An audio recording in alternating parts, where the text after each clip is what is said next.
Let's talk about Tesla. I am a little worried about Tesla going into Q1. And the reason I'm worried about Tesla going into Q1 is because although it was super cool to see Trump endorse Elon yesterday, it also felt like he had to do it because he knows Tesla's struggling. And the reason Tesla's struggling is because Elon's spending time at Doge.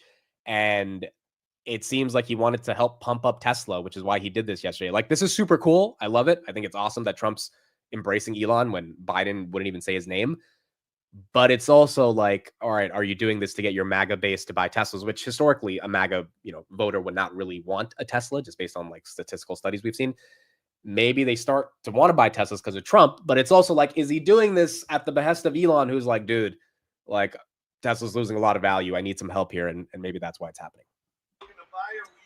Well, I'm going to buy, and I'm going to buy because, number one, it's a great product, as good as it gets. And number two, because this man has devoted his energy and his life to doing this. And I think he's been treated very unfairly by a very small group of people. And I just want people to know that you can't be penalized for being a patriot. And he's a great patriot. And he's also done an incredible job with Tesla. And I mean, nobody else has a car company started up in the last 30 years that's been successful. I don't think so. And not only successful, but super successful. And because he's able to find billions and billions and billions of dollars of fraud and waste and all of the things. I mean, our country is going to be very strong very soon because of a lot of the things that he's done and a lot of the things that I'm doing. And there's no better team, but there's no better for what we're doing. There's nobody like this, and he shouldn't be penalized. And when I watched the other day, I said, I can't believe it. It should be the opposite. People should be going wild, and they love the product, but because he's finding all sorts of terrible things that have taken place against our country, they want to penalize him in a economic sense. And I just think that's very unfair. So I just wanted to make a statement. I'm going to buy one. Now, here's the bad news. I'm not allowed to drive because I haven't driven a car in a long time, and I love to drive cars. But I'm going to have it at the White House, and I'm going to let my staff use it. I'm going to let people at the place use it.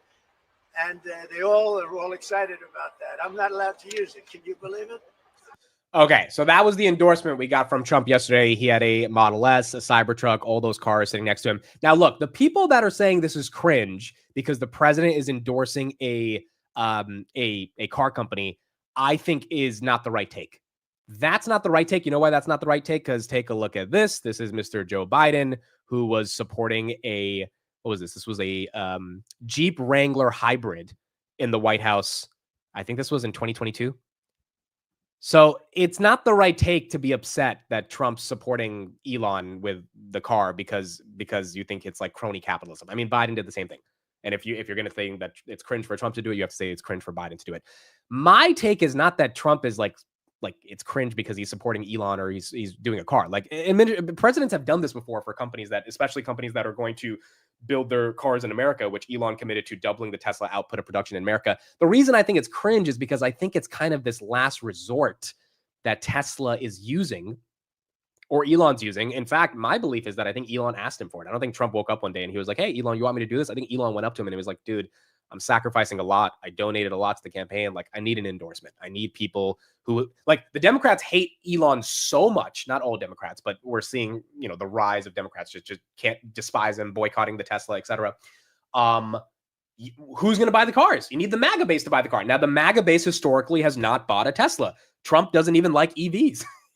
He's been on record many times saying he doesn't like EVs. And so this 180-degree flip that we're seeing right now, that's why it's cringe to me, because it seems like a desperate attempt to boost Tesla sales in a world in which Doge is obviously isolating a lot of people, or Elon's political ambitions are isolating a lot of people from buying the Tesla. So it's not cringe because he's endorsing a company. A bunch of administrations have done that. It's cringe because I think Tesla's struggling with their sales.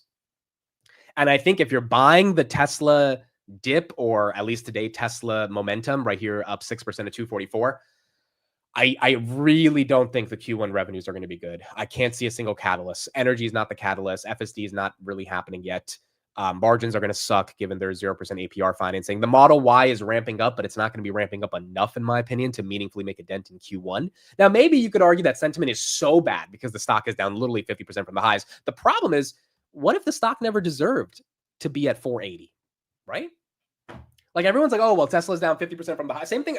Look, I have the same consistency when I talk about Palantir. I don't think Palantir deserved to get to almost a $300 billion market cap at 125. So when I see the drawdown 30%, like everyone wants to laugh at Palantir investors. Haha, it's down 30%. And in my head, I'm like, first of all, I as a Palantir bull probably didn't think it made sense to get up there. So the drawdown makes sense to me.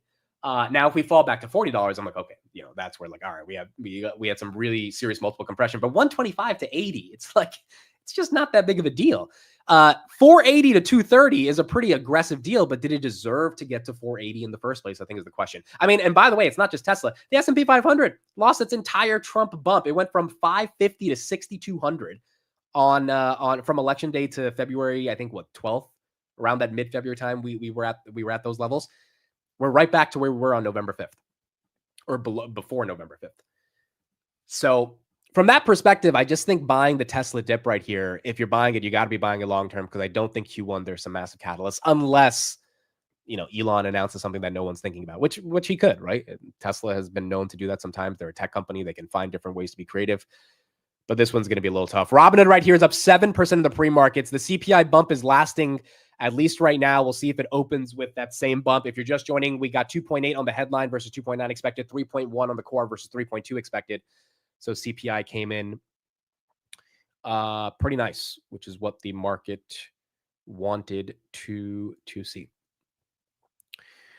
If you're buying at 320, you should be buying now. Nothing has changed. I would agree with this just from a pure buy the dip perspective, but I do think one thing has changed. And the one thing that has changed, which is what Dan Ives talked about yesterday, well, let's listen to him, is that the extent by which Elon has dedicated his time to Doge has shocked everybody, has surprised everybody. No one understood it was going to be this aggressive of a commitment, and neither did Dan Ives. Now he's reiterating his 550 price target. He believes long-term Tesla will be fine, which I agree with as well. It's just in the short term, it's a question of how easy it'll be for Tesla to maintain these levels. Called it a table pounder. Last night, you said your bullish view was unchanged. There are a lot of questions about the stock. It's been down 7 straight weeks. Why'd you feel compelled to come out and defend it not once but twice? Yeah, well, first, we've been talking to investors, all around the world on Tesla, and is this a moment that basically the bull thesis basically gets thrown out because of some of the brand issues, the distractions? And our view is when things are great, okay, anyone could be there. But when things are tough, moments like this, I think that's where we've been able to guide Tesla investors over the decade, right? In terms of these moments. I don't believe that this is really a black swan event for Tesla in terms of the brand issues, in terms of something that could really deteriorate the medium and long-term outlook. But no doubt, we've talked about it. It's a moment of truth for Musk. No one, including ourselves, expected he'd be this involved in Doge, this involved in Trump administration, and it's really cascaded. And I think this is a pivotal moment for him. Explain to me how you go from your bullish view unchanged, those are your words, yep, last night, to this morning where you put out a note ahead of our appearance where you call it a moment of truth. Mm-hmm. What happened from last night to this morning where you didn't have that perspective until this morning? Yeah.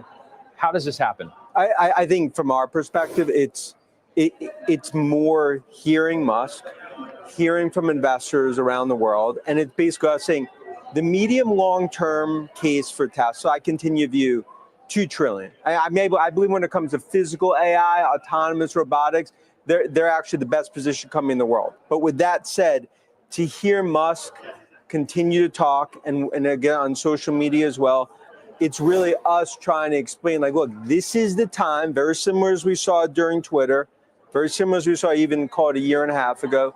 This is the time to lead. It's a time to be CEO, because I think patience is wearing thin among investors, and it was really to communicate those thoughts at, I think, a pivotal time for the stock.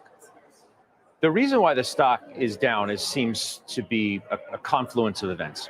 Obviously, his presence within the administration as close as he has become, he's become a much more polarizing figure politically. But the facts are the facts. And the facts are that sales are not good. And they haven't been good. Are you taking that into consideration? Yep. Sales in China down for the past 5 consecutive months, right? Hmm. Down 49% in February, the lowest monthly figure since July of 2022. US sales down again last month, down 75% in Europe, 65% in Australia. This has become more of a headline story to an actual fundamental breakdown somewhere. Yeah, but let's also talk about what's ahead. In other words, the refresh from a Model Y perspective, when you look at a lot of the refreshes that are happening in Europe, in China, in the US, you got the unsupervised FSD in Austin. I continue to believe 90% of the value going forward is going to be autonomous, is going to be robotics when it comes to Optimus.